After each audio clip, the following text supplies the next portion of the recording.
ঢাকাই চলচ্চিত্রের জনপ্রিয় অভিনেতা আব্দুন নূর সজল এবার অভিনয় করবেন নতুন সিনেমা দুর্বারে, যেখানে তার নায়িকা হচ্ছেন অপু বিশ্বাস। সজল সম্প্রতি শবনম বুবলির সঙ্গে শাপলা শালুক সিনেমার শুটিং শেষ করেছেন। অপু সজলের এই নতুন সিনেমার শুটিং শুরু হবে ১৬ ডিসেম্বর। ছবিটি পরিচালনা করবেন কামরুল হাসান ফুয়াদ। চলচ্চিত্রটির গল্প ও চিত্রনাট্য লিখেছেন আব্দুল্লাহ জহির বাবু।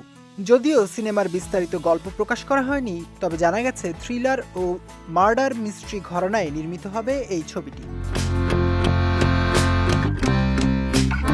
পরিচালক বলেন, আমাদের প্রথম লক্ষ্য হলো কাজ ভালোভাবে শেষ করা, তারপর সিনেমার মুক্তির তারিখ ঘোষণা করব। দর্শকদের একটি মানসম্মত সিনেমা উপহার দেয়াই আমাদের উদ্দেশ্য।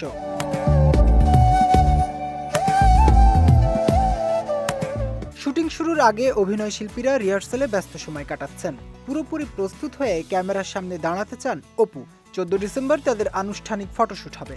অপরদিকে সজল ডাবিং আর্টিস্ট হিসেবেও ব্যস্ত। তিনি একাধিক বিদেশি সিরিয়ালের ডাবিং করছেন। অপু বিশ্বাসও দুর্বারের শুটিং শেষ হওয়ার পর বন্ধন বিশ্বাস পরিচালিত সিক্রেট সিনেমার শুটিং শুরু করবেন, যেখানে তার নায়ক হচ্ছেন আদর আজাদ।